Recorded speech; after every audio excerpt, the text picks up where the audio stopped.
బనకచర్ల విషయంలో వెనక్కి తగ్గేది లేదని టీపీసీసీ చీఫ్ మహేష్ కుమార్ గౌడ్ అన్నారు. నదీ జలాల్లో చొక్క నీరు కూడా వదులుకోమని తెలిపారు.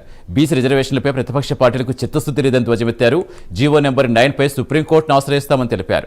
రిజర్వేషన్ల ఆపటంలో బీజేపీనే మొదటి ముద్దాయిని మహేష్ కుమార్ గౌడ్ ఆరోపించారు.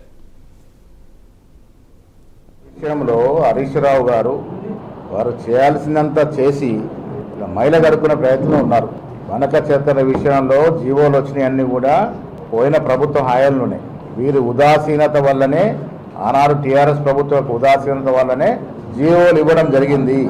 ఇవాళ ఇంత గొప్పగా మాట్లాడుతున్న టీఆర్ఎస్ నాయకులు ఆనాడు కేసీఆర్ గారు అన్న మాటలకు జవాబు చెప్పాలి. ఫస్ట్ రాయలసీమని రతనాల సీమ చేస్తా అన్నది తెలంగాణ ముఖ్యమంత్రి కేసీఆర్ కాదా? జీవోలు బివోలు జాంతేనే ఆంధ్ర ప్రజల హక్కులన్నీ కాపాడుతాను అన్నది కేసీఆర్ కాదా?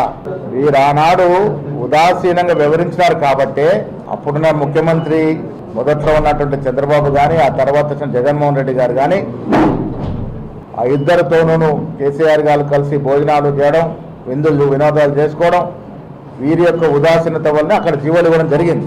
కాంగ్రెస్ ప్రభుత్వం వచ్చిన తర్వాత రేవంత్ రెడ్డి గారి నేతృత్వంతో ఉత్తమ్ కుమార్ రెడ్డి గారు ఇరిగేషన్ మంత్రిగా మొదటిసారి ఢిల్లీకి వెళ్ళి కంప్లైంట్ చేసిన సందర్భం బనకచర్ల ముందుకు పోకుండా ఆగాలని కంప్లైంట్ ఇచ్చింది 2023లో వచ్చినట్టు.